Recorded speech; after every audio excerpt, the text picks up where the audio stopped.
Welcome back, everybody. Today we are going to be talking about running an effective team meeting. So if you haven't been having team meetings or you have been having them and they're, either not, real productive, haven't been going great, today is the episode for you because we're going to give you kind of a structure to get through those meetings so they're not long and painful. Yeah, 'cause I think we've all been there. Yeah. And if you didn't listen to last week's episode, go ahead and listen to that one because we talked about having a scorecard for your company, and that scorecard is going to come into play today in this topic. Yeah, you absolutely need it in here. It's important. Sure. So, listen to our sponsors for a quick second. We'll be right back. The only app every landscaper needs. Company Cam makes it dead simple to communicate, document, and problem solve with guys in the field, no matter where you are. Company Cam brings documentation, communication, and liability protection together in one simple, easy-to-use app for you and your entire team. Take unlimited photos and videos, share custom reports, create flawless before and afters, and even communicate and share progress with homeowners with galleries and project timelines, all from your smartphone. Company Cam, the only app every landscaper needs. Check it out at companycam.com/million or in your app store. If you run a landscape or lawn care business, you know the work never ends. There's customer service, hiring staff, mountains of paperwork. The to-do list just goes on and on. Plus, you still need to do the actual work that pays your bills. Running your entire business with pen and paper alone is just hard and really plain messy.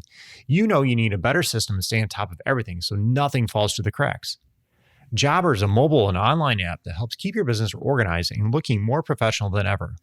With Jobber, you can quote jobs, schedule your crews, send out invoices, accept payments online, all in one place. You won't know how you ran your business without it. Jobber offers free one-on-one coaching to help get you started, and there's no software experience needed. Get paid on time, go paperless, and impress your customers. Try it for free today at getjobber.com/MDL.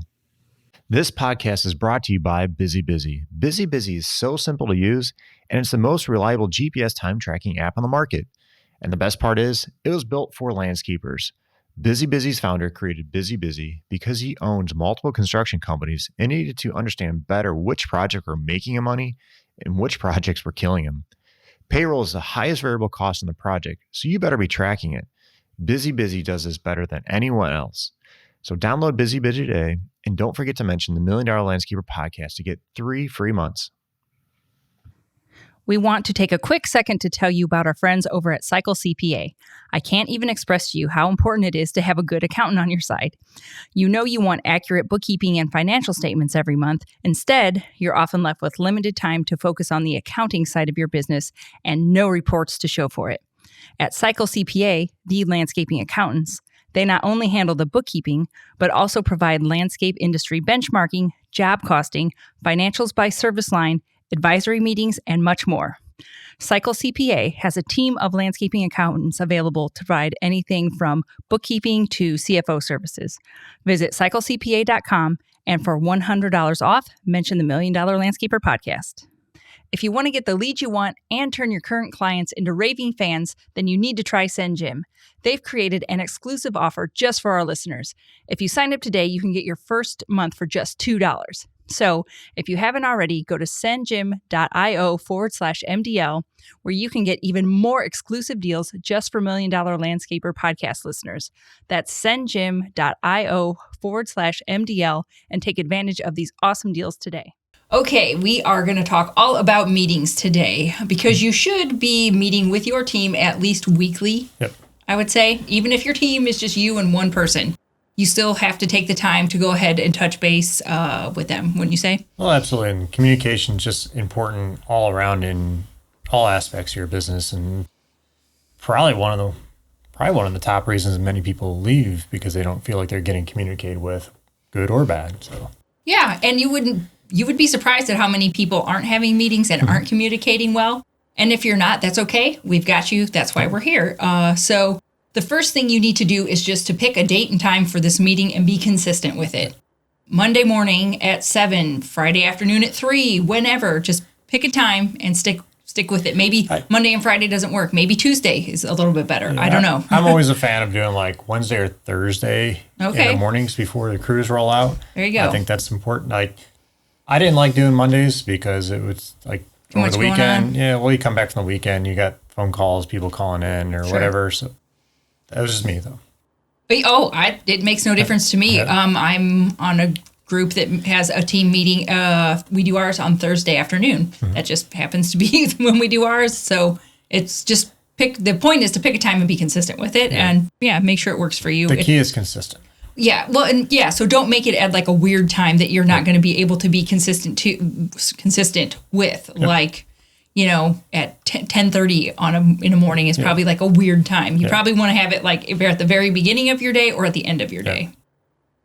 And even the end of the day might get hard because you kind of don't always know when you're going to get done. Yeah, so, crews might be rolling at different times. Yeah. So. I'm a fan of first thing in the morning, but it's whatever works for you all. Like I said, that other group I'm in, we do them at the end, Thursdays at the end of the day is what it is. I didn't pick the time.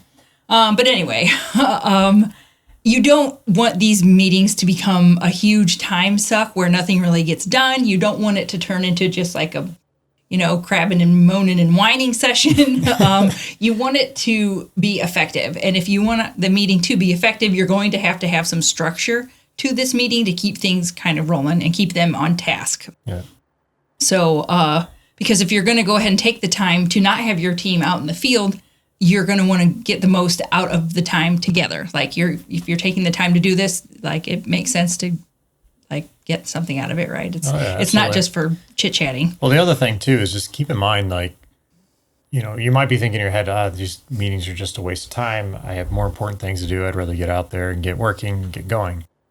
They are very important. We'll get into some of the details here in a little bit, but it's important to keep in mind, like, you start looking at all these larger companies, they're having meetings with their teams. It might be certain, team leaders, might be all team members. They might not have everybody involved. They might have it sectioned out. But they are having these team meetings. If you look at any large company, that's what they're doing. Right. So there's no reason to not set yourself up from the beginning. So even if you're just starting out and like I said, and you have one employee, that's okay. Yep. Set yourself up for success from the beginning. So pick your date and time.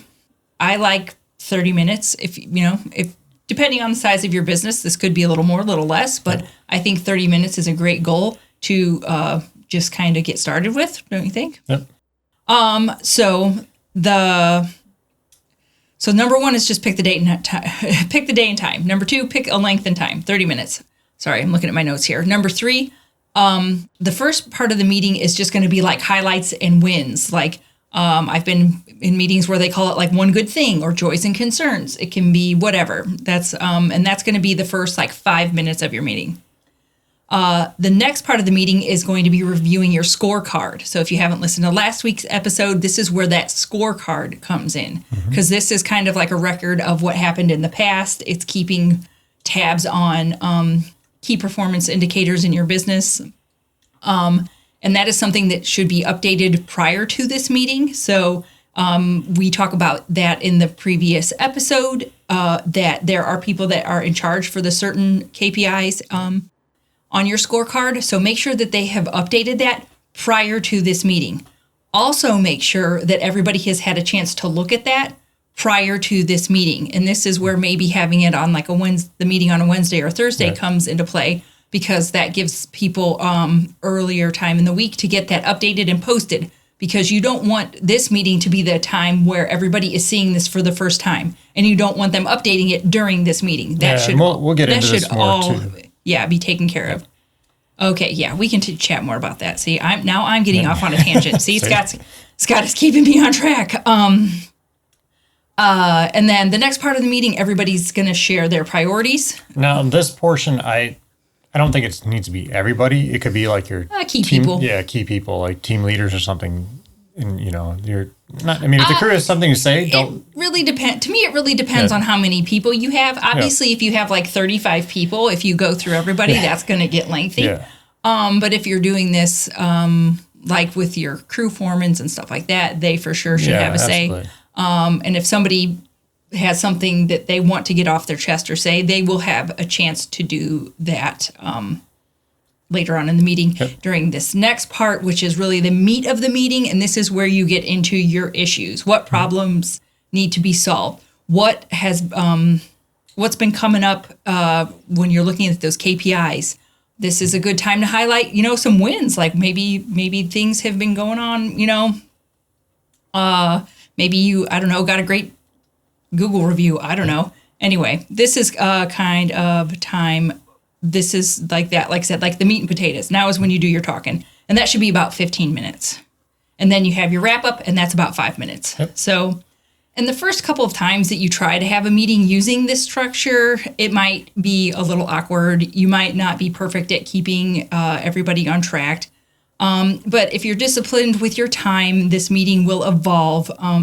And so if all you do is respect the start and stop times at first, then that's okay. Like, that's a win. Mm-hmm. You can kind of get the rest of the structure will hash itself out. Well, the more and more you do this. It's like anything else. The more you practice it, the better you're going to get. Right. It's the same thing we just had a talk with our son about. You are not joking. We did literally like an hour ago. Yes. This will keep everybody on task, and it will just, it'll decrease the amount of like side discussions you have if you're really trying to keep on track. So, all right, let's see here. I'm sorry, looking at the notes. So one of the things you want to make sure is that everybody gets out of this is an action plan as well. So everybody knows that is what's going on with the business, and this will just keep your productivity wrong. So there are a couple different roles. Don't keep it wrong, it'll keep it right. Oh, yeah. Sorry. I was looking at the word wrong. What went wrong? What went right? So I'm a little all over the place. You can tell when we record podcasts like later in the day, the brain gets swimmy. The words don't come out right. It's okay. We're going to get her done. We're going to get you on your productive meeting. I promise. We promised it. We will deliver. Okay. So before you get started, you're going to have somebody who runs the meeting, and you're going to have somebody who keeps track of time and keeps things kind of going. Anybody who's got a timer on their phone can do this. And this could be, depending again on the size of your business, this could be you running the meetings, or it could be like if you have a supervisor or, a management person, they could be the one running the meeting. You don't necessarily always have to be the one doing it all the time. No, the meetings that I talked about that I do on Thursday afternoons, we all take turns. Somebody different runs the meeting every time. But then the second role you need to have is somebody keeping track of time. That's keeping track of, and that's really important. Oh, yeah. We're actually going to have a download that goes along with this that will outline this structure for you, and we'll put those times on there so you know what's a good goal for each section of this meeting. So we'll have that downloaded or as a download for you, so you don't have to worry about like taking notes while you're listening to this. If you're driving, just get all that when you get back. So. And if you have a person that can take notes, that's also great. Yeah, and the other thing, too, on that, rather than necessarily taking notes, if you just record it, if possible, depending on, I guess, how big the company is, but if it's a big company meeting, you might not be able to do it. But if you can record it with just your phone, there's actually programs out there you can transcribe this stuff very cheap and much easier than you can taking notes with things. So just something to think about. That's true, too. And if you record it, if there is anybody who wasn't around that happened to be absent that day, then you could have this somewhere where they could go back and watch the meeting. So that's just something as well. Okay, so let's get into let's get into the meat of it here. What should this meeting actually really look like?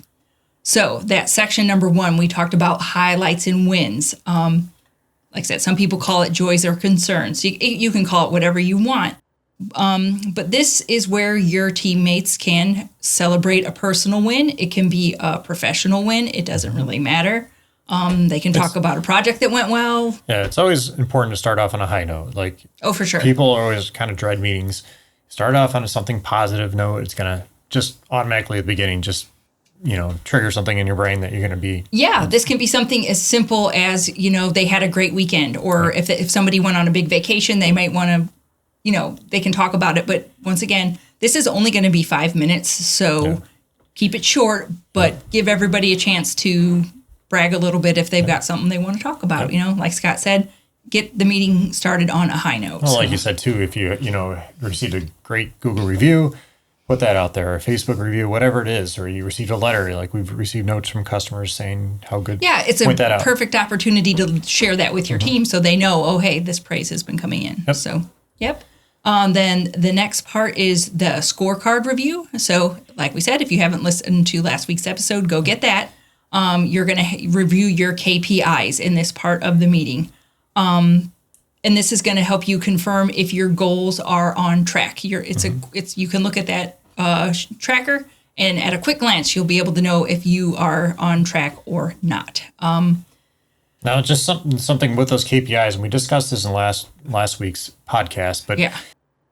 If you're having a meeting with your team, I understand you may not want to express some of your numbers to them. So, you may not want to go through like what your accounts receivable or accounts payable or certain things like that. Or I think it's important to let them know your sales. Like you have a sales goal of $1 million, whatever it is that, okay, we're so far in, 4 months in, 5 months in, I guess it's 5 months now, 5 months in, we are not even quarter of the way there. So, we need to figure out what we can do. So that could be something we discuss in the meeting, but it's just, if that's a KPI that you're monitoring, it's something that, you just need to look at the KPIs that you want to have for your business based on, what you want to discuss with your team. Certain things you may not want to discuss. I think your point was if you don't want to share the exact numbers with your employees because that makes you uncomfortable, if you're tracking something like net or gross profit, because sales doesn't tell the whole story. Correct. You can sell $1 million and still be in the hole. Been there, done it. We know that story.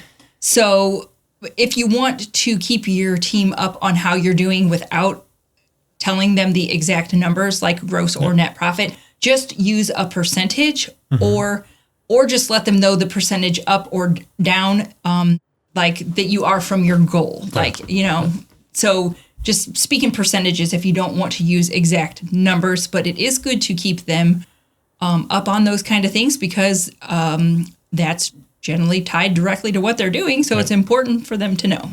Is that what, does that kind of solve that? Okay. But in this section, when you're looking at when you're reviewing those KPIs, you don't necessarily have to get into huge discussions about it right now. It's really just to check if you're on track or not. Mm-hmm. Where you'll talk about it is in the next part of the meeting, the section 4, and that is going to be about 15 minutes. You've got a little more time on this. And now you can kind of get into discussion about, okay, if we are on or off track, now is where you can find a solution for it. Well, section 3, isn't that priorities? Weren't we supposed to do? So we did. Oh, I might have skipped to the wrong one. So we do scorecard and we go into priorities. Yep, sorry, section 3. My apologies. Like I said, it's end of the day. I mess things up. So go ahead. So section 3, you want to figure out what the priorities are. So if you're talking to your salespeople, what are your priorities? How many meetings are you planning to get at this meeting? How many leads we have coming in, whatever it is, or if it's your team that's out in the field, okay, we have Mrs. Smith's job, we need to get this job done, we have X many hours to complete this job, this is your priority to get this done. Yes. And then that way everybody knows what your priorities are for the week and they can help you hold you accountable. They're like, okay, your sales were, and this doesn't have to be a formal thing, but it's like you can just touch base. Oh, hey, how are your sales going? I know that was a priority for you this week. How are you doing with that? Is there anything I can do to help you with that? And I think it should be something that all like key people say something, whatever their priority is. And it might just be something for them, for your crews to be able to get out of the shop and 20 minutes or something. Like everything doesn't have to be life-changing all the time. Yeah. For real, if the crew has been getting out of the shop slow in the morning, the foreman's goal may literally only be just to get out of the shop on time. Yep. And that's okay. It's okay to start with these little tiny goals.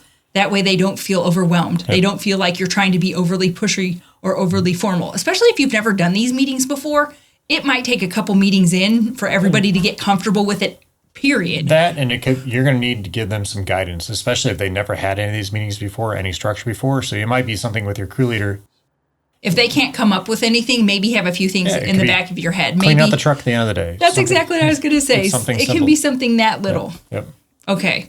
Now we get into Now we move on to section 4. My apologies. And that's where you get into this, like the meat and potatoes of, okay, we've looked at the KPIs. Here's where we are on or off track. What can we do to get on track? Yeah.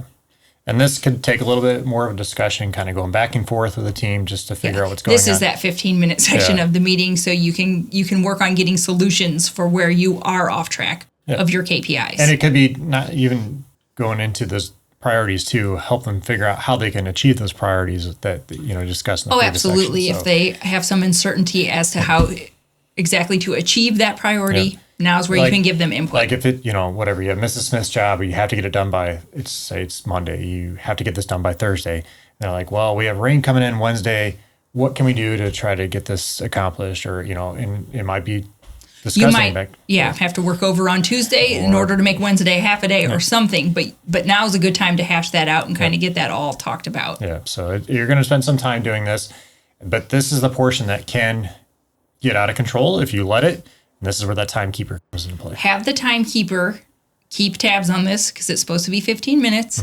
And if you do have a topic that is getting to be too meaty and is going to require more discussion, you can do two things. You can either schedule a separate meeting for just the people that are involved in that topic to talk about it and get it all hashed out. It might just be the owner and the foreman, or the owner, the foreman, and like one key employee, whatever. You can either schedule a separate meeting, or you can just table it until the next week. Yep. If it's not something that has to be resolved like right that very minute. If it's something that's maybe kind of been an ongoing problem that it's problematic, but we don't have to necessarily have it solved within like right now, you can always table it and bring it back up next week. Yep. But just stick to the 15 minutes. Again, this is something that could easily get pulled out. Trust me.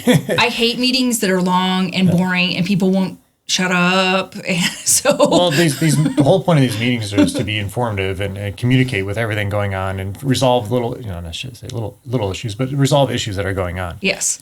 But once again, keep it on track, stay on topic, and you just be so diligent. I don't think diligent's a word. Be so diligent with the time. Because your people will eventually learn that we're going to stick to this time, whether you're done talking or not. And so they'll start wrapping it up.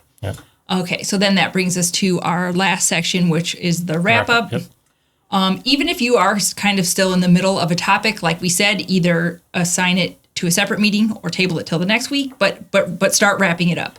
And then do 5 minutes of wrap up where you just kind of recap everything that went on in the meeting. So if somebody had something specific that they were going to do, now's a good time to talk about that. If somebody was absent from the meeting and you want to assign somebody to make sure they got either the notes from the meeting or the recording of the meeting or just a verbal rundown of the meeting, assign that now. Yeah, it's the whole thing is just the communication with your team. Make sure everybody's on the same track with where what you need to be. The priorities are set. And just use this to point to, resolve issues and anything that's going on in your business. Well, you can use your team to help keep you on track as well, because I guarantee you probably have too many goals and too many things going on. And so it might be helpful to have them help you kind of check yourself before you wreck yourself. If they're like, oh my gosh, they see that you have all of this going on, they can help you either reprioritize, get things off your plate, or just deem things unnecessary. And when they start seeing that you're doing all these other activities, and if you're on the job site, they might be telling you, hey, go take care of this. They'll kick you off. Yeah. We've had people who their employees literally kick them off job sites. They're like, we have got this handled. Go do your thing. Yeah, absolutely. And it's kind of cool to see that happening, but like, hey, we got this. And that's what you want. That's what, most of the people we work with, that is their goal. There are very few people who like just being a solopreneur and want to do everything themselves. They do exist. So if that's you and then you're jam, go for it. But most people not only want, but need to get some of that time that they're spending in the field back so they can focus on the business end of things. And to have employees that are invested enough and well-trained enough to be like, see you later, get out of my face, we have this handled. That's a good thing. And you'll know that it's okay to do that because you have your KPIs set in place. If you are meeting your productivity as a KPI, you'll know that your crew's got this. If maybe one of your KPIs is, like you mentioned in the last episode, number of complaints. If you're tracking number of complaints and they are low and your team is coming in at or under production hours and they're not getting complaints, then you know you're humming along. Your team's doing great. You can go ahead and start getting that time back and start, getting your infinite list of things done. And you don't have to be out there all day. Wouldn't it be nice to just be able to come home and be done. Not necessarily to go do estimates at 11 o'clock at night or 10 Exactly. o'clock. But it's having a structure for this meeting, having this kind of outline for it that's really going to help you just be more productive in this meeting. So like we said, there's going to be a download for it. I apologize. I have messed up the order like 3 times. But we'll have it in this download for you. There's so one last it'll make part. sense. One last part. Oh, there grade. is. We want to grade this meeting. We want everybody to kind of go around the room and just, rate this meeting A to F. Before you end, during your wrap up, just find out, ask them, how would you rate this meeting? We want to shoot for A's. everybody grades the meeting. Everybody who is there. So if you have somebody that gives you a B, C, D, or F, we want to ask them, okay, what can we do next time to make this meeting better? Yes, they're not allowed to give the meeting anything other than an A without an explanation of what it would take to get this meeting to an A. You can't just be like, that meeting was a D minus. Okay, it was a D minus. Okay, fine. Then what would have made it an A? Yeah. And then it's your job as the owner to take that to heart and make every meeting an A. And this goes into, having a good culture in your business, because you can get those people that are going to be like, it's an A, but they don't really mean it. They have to honestly mean it. And that's where I think it goes into play, where you have the meeting structured. It happens the same way every time, and you're consistent on your time. So if it's only a 15-minute meeting you're doing, stick to the 15 minutes, because it starts dragging on. They're going to start losing track, because if you look at that one book, Traction, they talk about having 90-minute meetings. That's way too long. Yes. I cannot pay attention for 90 minutes. Yeah, maybe it's a 90-minute meeting for like top people at the beginning of the year, trying to figure out your goals and budgets. Absolutely. Oh, But this type of absolutely. thing, no. That's not a weekly meeting. That's Correct. like let's plan something for a quarter or something. Or maybe if you're a very, very large business, and might be something you do with your large, a team, big sales team and your management team, perhaps. But Yes. for most businesses out there, But for a little check-in meeting with your team, try to keep it to this. 15 to 30 minutes is what Try to keep it, and I think by keeping it short and keeping it moving, keeping it on track and on time, your people will eventually learn that they're going to get cut off if they keep yammering on. So that will keep people from talking too much. And respecting the boundaries of the meeting is going to keep those people from that are like the eye rollers that are like, ugh, these meetings are dumb. Yep.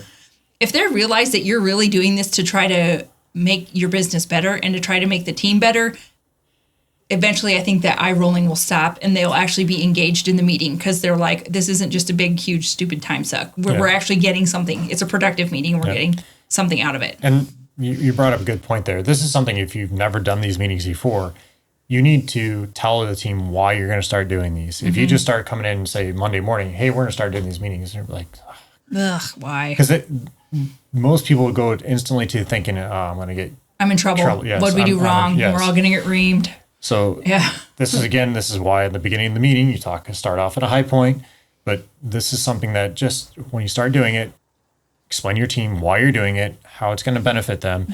And, like I always It's say, team building. it's finding the win in it for them. That's the main thing.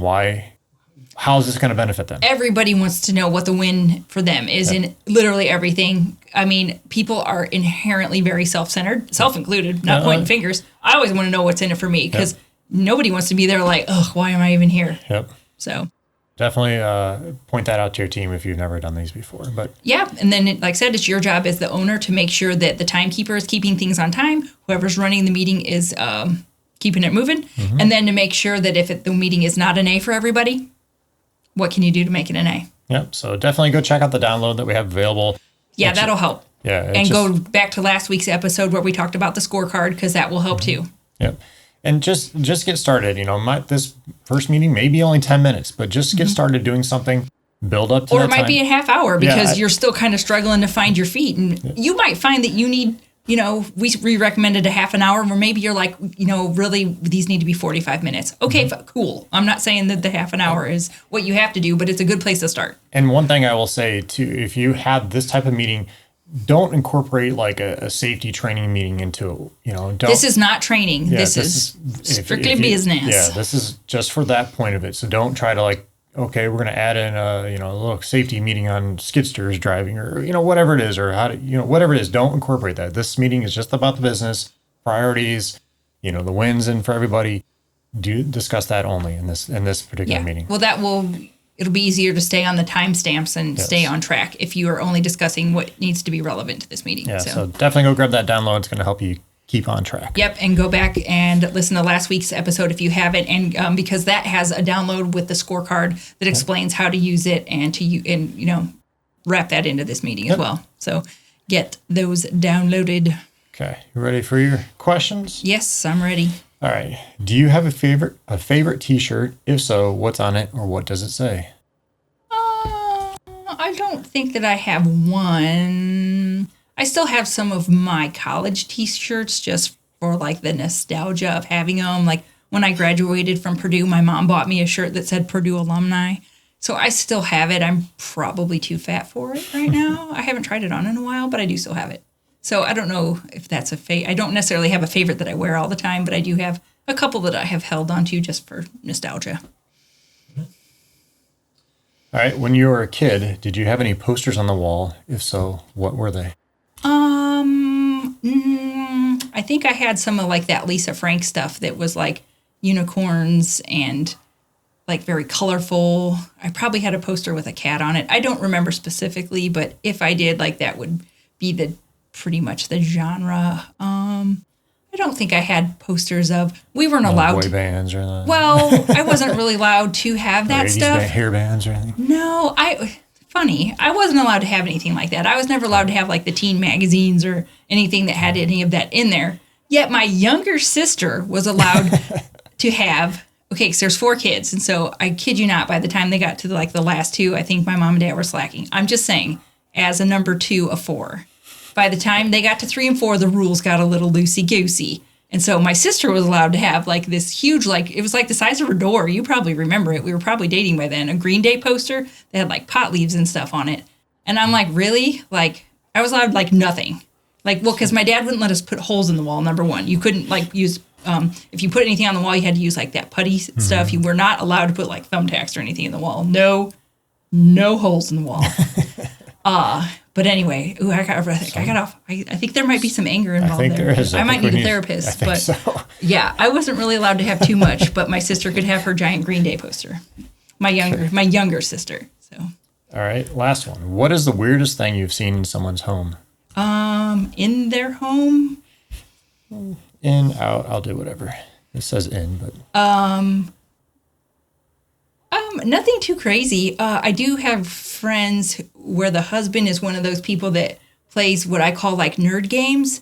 And so it's like, the games with like the figurines and stuff like that. And then they have like candles. You're talking like Dungeons and Dragon type of thing? Yes. But I don't know the other ones. But like nerdier than that. Like I think D&D, like everybody knows of and is aware of, but it's like then those like other, but it's the games like that have like figures and people. And then they have like, candles that are like skulls and dragons and stuff. I mean, it's totally fine. It's just not my thing. But I do have a friend that, when we went there, I'm like, that is quite a collection of little guys you got there. And they're for games and stuff. So it's not horrible, but I've never seen anything like crazy weird. Like, I don't know.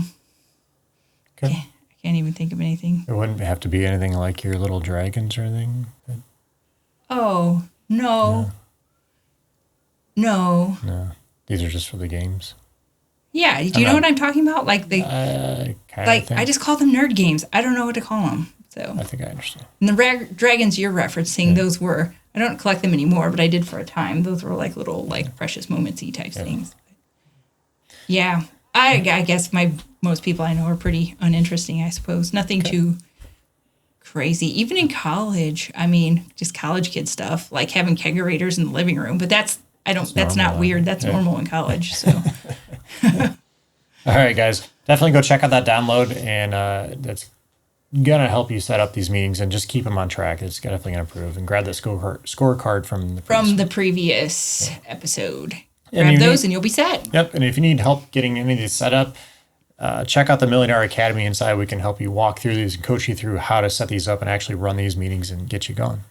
Absolutely. Yeah. We've got enrollment is open right now. And actually, Scott is taking calls right now. If you are curious about the Academy and you're not sure if it could help you, then you can go ahead and book a call with Scott, because lately we've been really helping people that are just starting out and are really kind of struggling. We've got quite a few people that have never thought they were going to be owning a landscaping business. We've got a couple of those in there. And, if maybe you've taken over the business like from a family member, or, unfortunately sometimes family members pass away and you inherit a business, all of those are all just the different types of people that we help. So no matter where you're at, we can probably get you started on the right foot. You don't have to struggle. Yep. And then don't forget to go check out our sponsors. A lot of great programs and stuff out there to help your landscape business. It's all to make your life easier. Yep. So. All right, guys. Well, thanks for joining us today. Have a great day.